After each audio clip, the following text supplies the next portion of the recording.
હૈદરાબાદમાં કેન્દ્રીય મંત્રી જી કિશન રેડ્ડી અને વિદ્યાર્થીઓએ યોગ દિવસની ઉજવણીમાં ઉત્સાહપૂર્વક ભાગ લીધો।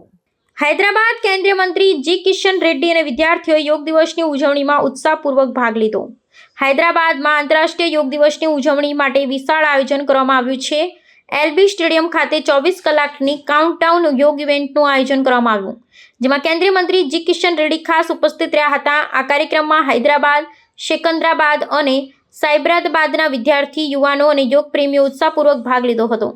કાર્યક્રમમાં રાજ્યપાલ જિષ્ણુ દેવ વર્મા, પૂર્વ ઉપરાષ્ટ્રપતિ વેંકૈયા નાયડુ, જાણીતા ફિલ્મ કલાકારો અને અન્ય અનેક પ્રતિષ્ઠિત મહેમાનો પણ જોડાયા હતા।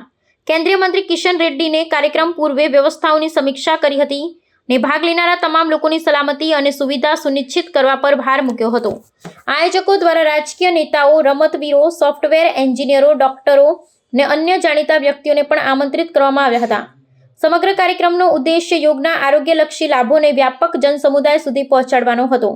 આ વર્ષે આંતરરાષ્ટ્રીય યોગ દિવસની થીમ yoga for one earth one health રાખવામાં આવી છે, જે વ્યક્તિગત તેમજ સામૂહિક આરોગ્ય માટે યોગના મહત્વને ઉજાગર કરે છે। જી કિશન રેડ્ડી દ્વારા વિદ્યાર્થીઓ સાથે યોગાભ્યાસ કરી યુવાનોમાં યોગ પ્રત્યે જાગૃતિ અને ઉત્સાહ ફેલાવવાનો પ્રયાસ થયો હતો। કાર્યક્રમ દરમિયાન વિવિધ યોગાસનો અને પ્રાણાયામનું પ્રદર્શન કરવામાં આવ્યું। યોગના આધુનિક જીવનમાં મહત્વ અંગે ચર્ચા કરવામાં આવી। આ કાર્યક્રમ માત્ર યોગાભ્યાસ પૂરતો સીમિત રહ્યો નહીં, પરંતુ સામાજિક એકતા અને આરોગ્ય જાગૃતિનો સંદેશ પણ આપતો રહ્યો। હૈદરાબાદના યોગ પ્રેમીઓ અને વિદ્યાર્થીઓએ મોટી સંખ્યામાં ભાગ લઈ યોગના વૈશ્વિક દિનને સફળ બનાવ્યો। આવા કાર્યક્રમો દ્વારા યોગને રોજિંદા જીવનમાં અપનાવવા પ્રેરણા મળે છે અને સમાજમાં આરોગ્ય પ્રત્યે જાગૃતિ વધે।